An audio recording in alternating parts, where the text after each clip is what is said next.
Hey there, you're looking really adorable. Don't forget to subscribe and check out all my other socials. Enjoy. Two dark eyes looked back at Sterling in the bathroom mirror. His pupils were small, like he was looking deep inside himself. He paused, feeling strangely drawn to his own reflection. Slowly, he reached out and touched the mirror, his fingers near his cheek.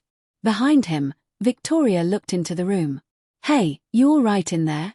He jumped and quickly pulled his hand away. His heart was beating fast, like he had been caught doing something wrong. He had been married to her for 32 years and never had the courage to tell her this part of himself. He couldn't finish the sentence. Victoria stepped closer and looked at his face. He couldn't tell what she was thinking. She reached out and wiped the corner of his mouth where the color had smudged. That's my favorite shade, she said quietly. Coral sunset. Sterling closed his eyes. He waited for her to get angry, to be upset, to walk away from everything they had. But then he felt her hand gently touch his cheek. Look at me. He opened his eyes. Her face showed something new. She looked curious, maybe even understanding. How long? She asked. Always, Sterling said in a whisper. Since I was young, I've always wondered what it would feel like to be different. Victoria was quiet for a long moment. Then she smiled, a mischievous glint in her eye that reminded him why he'd fallen in love with her all those years ago. Let's make a deal, she said. We have that tennis match tomorrow at the club. If you lose, you let me take you to my salon. The full treatment. Sterling's heart pounded. What kind of treatment? Everything. Hair, makeup, clothes, professional feminization, as Monique calls it. She's been doing it for years for clients who need to explore this side of themselves. And if I win, Victoria shrugged. Then we never speak of this again. But Sterling, she leaned in close. I've seen you play tennis. You never lose. The next morning dawned bright and clear. Sterling adjusted his white tennis shorts and gripped his racket tighter than necessary. Across the net, Victoria bounced on her toes, her navy tennis dress swaying with the movement. Ready to play? She called out.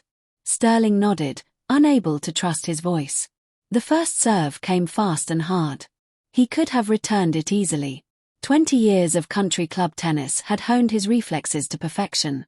Instead, he swung a fraction of a second too late. The ball sailed past. 15 love. Victoria's smile widened. The pattern continued. Every shot Sterling could have made, he deliberately missed by just enough to make it look believable. His fellow club members watching from the sidelines shook their heads in sympathy. Sterling never had off days like this. By the time Victoria served for match point, Sterling's shirt was soaked with sweat that had nothing to do with exertion. This was it. One more missed return, and everything would change. The ball came over the net in a perfect arc. Sterling watched it bounce, raised his racket, and swung wide. Game, set, match. Victoria jogged to the net, glowing with victory. She lowered her voice as they shook hands. I've already made the appointment. Tomorrow 9 a.m. That night, Sterling barely slept. He stared at the ceiling, mind racing with equal parts terror and anticipation. When Victoria's alarm went off at 7:30, he was already awake. Shower and shave, she instructed, pulling clothes from their closet. Everything, legs, arms, chest. There are fresh razors in the drawer. The hot water ran over Sterling's skin as he carefully removed every trace of body hair. The sensation was strange, foreign, but not unpleasant. When he stepped out and toweled off, his skin felt impossibly smooth. Victoria had laid out clothes on the bed, a pair of her jeans, and a simple grey t-shirt. Just for the drive there, she explained. They'll have everything else you need. The salon was tucked into an upscale shopping district. Its windows tinted for privacy. Gold lettering spelled out transformation above the door. Victoria held Sterling's hand as they walked in. Victoria, darling, a woman in her 50s with perfectly coiffed platinum hair, embraced Victoria warmly. And this must be Sterling. I'm Monique. Monique studied Sterling with the practiced eye of someone who had done this many times before. Oh yes, I can see the potential. Those cheekbones, that bone structure. You're going to be stunning, dear. She led them to a private room in the back, walls lined with mirrors and styling stations. "Now, then," Monique said, settling Sterling into a plush salon chair. "Victoria mentioned you'd like a full transformation. I have the perfect shade in mind, rich and warm with subtle copper highlights. It will complement your skin tone beautifully." Sterling nodded, not trusting himself to speak. Monique draped a black cape around his shoulders and got to work. The next hours passed in a blur of activity. First came the hair. Monique sectioned and clipped with expert precision, adding long auburn extensions that blended seamlessly with Sterling's natural color. She cut and shaped, creating layers that framed his face in soft waves. "The color is perfect," Victoria said, running her fingers through the silky strands. "Like burnished copper in the sunlight." Next came the eyebrows. Monique wielded her tweezers with surgical precision, removing hair after hair until Sterling's thick brows had been transformed into elegant arches. "This might sting a bit," she warned before each pluck, but Sterling barely noticed the pain. He was transfixed by his changing reflection. The makeup came next. Monique explained each step as she worked. "Semi-permanent makeup will last several weeks," she said, carefully applying a rose-tinted stain to Sterling's lips. Perfect for someone just beginning their journey. Foundation evened out skin tone. Subtle contouring enhanced cheekbones that had always been there, but never properly highlighted. Soft brown eyeshadow made Sterling's eyes appear larger, more feminine. Mascara lengthened already long lashes. "Now for the fun part," Monique announced. "Clothes." She wheeled in a rack filled with carefully selected pieces. "I took the liberty of pulling some options based on Victoria's description of your style and body type." The first dress Monique held up was a burgundy wrap dress in a flowing fabric. "This style is universally flattering," she explained. "The wrap accentuates the waist while the V-neck creates a lovely line." Sterling stood, legs shaking slightly as Monique helped him out of the grey t-shirt and jeans. She produced a matching set of nude undergarments. "Proper foundation garments make all the difference," she said, helping Sterling into a bra with subtle padding. "This will give you a natural silhouette." The dress slipped over Sterling's head like water, the fabric soft against newly smooth skin.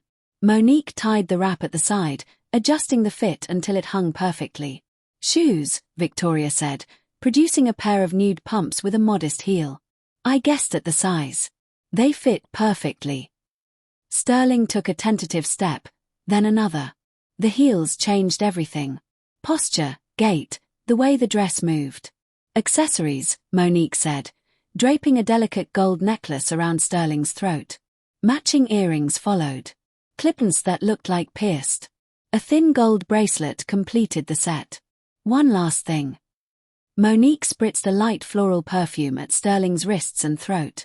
"There, would you like to see the full effect?" She turned the chair to face the mirror. Sterling gasped. The person looking back wasn't Sterling anymore. Auburn waves framed a face that was familiar yet completely transformed. The burgundy dress complemented the warm tones in the hair while the gold jewelry caught the light. Rose-tinted lips parted in surprise. "What do you think?" Victoria asked softly. Sterling stood smoothing the dress with manicured hands. When had Monique done the nails? French tips, subtle and elegant. I think Sterling's voice caught. "I think I need a new name." Victoria smiled. "I've always loved Annie." Annie. The name felt right. Settled into place like the last piece of a puzzle. "Yes, I'm Annie." Monique beamed. "Beautiful choice. Now, let me show you some techniques for maintaining your look." The next hour was a crash course in femininity. How to sit in a dress, knees together, smooth the skirt beneath. How to walk in heels, smaller steps, one foot in front of the other. How to refresh lipstick without a mirror. How to style the auburn waves each morning. The extensions will last several months with proper care, Monique explained, demonstrating how to brush from the bottom up. And the color is yours naturally, just enhanced. No need for different wigs or constant changes. This is your signature look. Annie absorbed every detail, practiced every movement. The burgundy dress swished around her legs as she walked the length of the salon. Victoria offering encouragement. "How do you feel?" Victoria asked as they prepared to leave. Annie caught her reflection in a mirror one more time. The woman looking back seemed confident, authentic in a way Sterling had never managed. "Like myself," Annie said. "For the first time, like myself." The drive home passed in comfortable silence. Annie kept touching her hair, marveling at the silky texture, the way it brushed her shoulders. The car pulled into their driveway, the same house they'd shared for 3 decades. But everything felt different now. "The neighbors," Annie said suddenly. "What will we tell them?" Victoria took her hand. "Whatever you want, or nothing at all. This is your journey." Inside, Annie moved through familiar rooms that felt new. The burgundy dress caught on the corner of the kitchen counter. She'd have to relearn spatial awareness in different clothes. The heels clicked on hardwood floors, a sound she'd heard Victoria make thousands of times, but never experienced herself. "I should change," Annie said. But the words lacked conviction. "Why?" Victoria asked. "You look beautiful. Besides, we need groceries. Might as well test drive the new you." Panic fluttered in Annie's chest. "Out like this?" "Like what?" "Like yourself." Victoria grabbed her purse. "Come on, small steps." The grocery store was only 5 minutes away, but it felt like crossing an ocean. Annie checked her reflection in the car mirror. Lipstick still perfect, not a hair out of place. The auburn waves Monique had styled held their shape beautifully. "Ready?" Victoria asked. Annie nodded and stepped out of the car. The parking lot stretched before them, other shoppers going about their day. A woman pushed a cart past, barely glancing their way.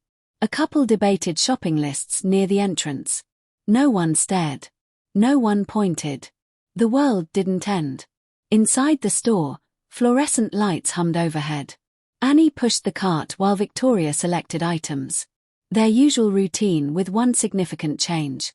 The burgundy dress moved with each step. The modest heels clicking on linoleum. Annie Thompson. Both women turned. Margaret Wheaton from the tennis club stood there. Designer workout clothes impeccable as always. "I'm sorry," Margaret said, looking confused. "I thought you look so much like someone I know."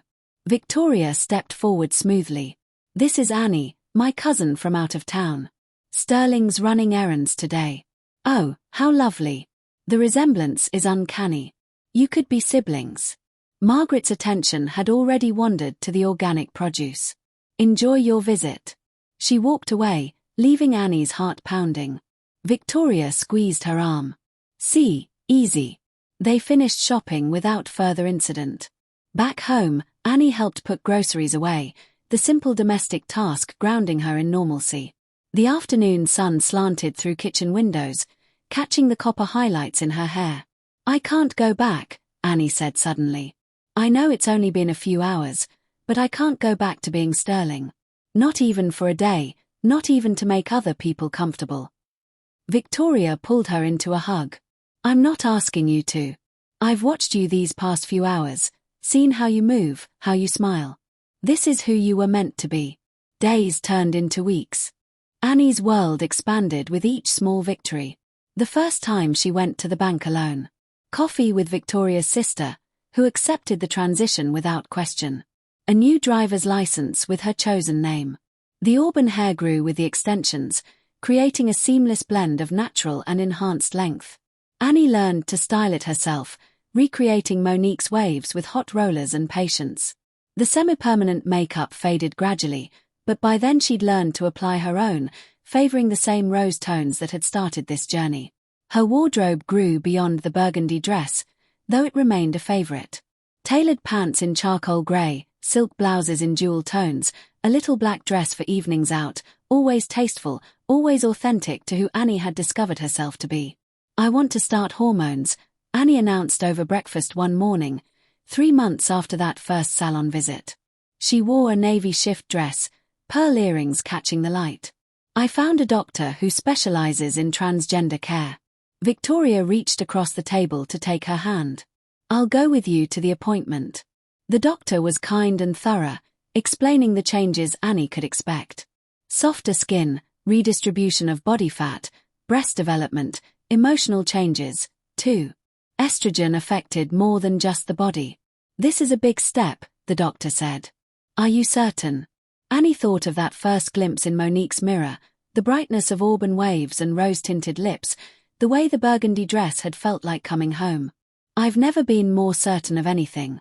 The changes came slowly, then all at once. Annie's face softened, cheekbones becoming more prominent, her body shifted in subtle ways, hips slightly wider, waist more defined. The burgundy wrap dress fit differently but better, accommodating her evolving silhouette. 6 months after starting hormones, Annie stood before the bedroom mirror in an emerald green cocktail dress.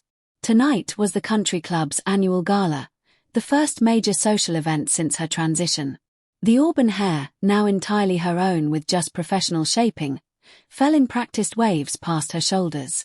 You look stunning, Victoria said from the doorway, elegant in midnight blue. Ready to face the lions. They're not lions, Annie laughed, adjusting her gold necklace. Just people we've known for years who have to adjust to a new reality. The country club ballroom glittered with fairy lights and expensive jewelry. Conversation stuttered as Annie and Victoria entered, a ripple of recognition and surprise moving through the crowd. Chin up, Victoria whispered. You belong here as much as anyone. Richard Harrison, Sterling's former doubles partner, approached first. His wife Eleanor clutched his arm, eyes wide. Victoria, Richard said carefully. And Annie, she said, extending a manicured hand. Lovely to see you both. Richard's handshake was firm, his smile genuine if confused. Annie, right? You look well, you look wonderful. The ice broken, others approached, some with curiosity, some with barely concealed discomfort, but most with surprising warmth.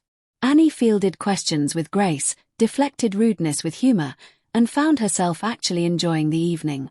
Sterling was a good man, Judge Patterson said during a quiet moment at the bar. But Annie, she's radiant. Sometimes becoming who we truly are requires tremendous courage.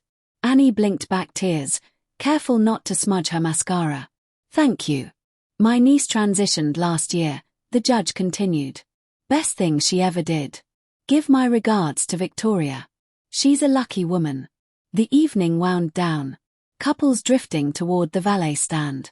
Annie's feet ached in her heels, but it was a good ache, the kind that came from dancing and laughing and being fully present in her own life. How do you feel? Victoria asked as they waited for their car. Annie considered the question. The emerald dress caught the light from the club's entrance, her auburn hair lifting slightly in the evening air. 6 months ago, she'd been Sterling, successful, but incomplete, wearing a mask even he didn't fully recognize. Now she was Annie, authentic, whole, home. Like myself, she said, taking Victoria's hand. Completely, finally myself. The valet brought their car around. Annie slid into the passenger seat, careful with her dress. Movements automatic now as they drove home through familiar streets. She caught her reflection in the side mirror. Auburn waves, rose-tinted lips, eyes that sparkled with hard-won peace. No regrets, Victoria asked. Only one, Annie said. That I waited so long to become who I was meant to be. Their house appeared ahead, porch light glowing warm in the darkness. Tomorrow would bring new challenges. It always did. There were still legal documents to change, medical appointments to navigate, relationships to renegotiate. But tonight, Annie was simply a woman coming home with her wife after a lovely evening out. She'd thrown that tennis match on purpose, knowing even then that losing would mean winning everything that truly mattered. The lipstick that started it all sat in her purse now. Coral Sunset, Victoria's favorite shade, now hers as well. Thank you, Annie said as they pulled into the garage, for seeing me before I could see myself. Victoria smiled. I've always seen you, darling. I was just waiting for you to catch up. Inside, Annie kicked off her heels with a sigh of relief. The emerald dress would need to be dry cleaned, the jewelry carefully stored. Tomorrow she'd wake up and style her auburn hair, apply her makeup with practiced ease, choose another outfit from a wardrobe that finally felt like hers. But tonight, she was simply Annie Thompson, woman, wife, authentic self. The journey from Sterling to Annie had been longer than that single tennis match, deeper than any makeover could capture. It was a transformation of soul as much as body, a claiming of truth that no amount of fear could deny. Thanks for watching. Don't forget to check out my other socials if you want more content, early access, behind the scenes, and more. All links down below.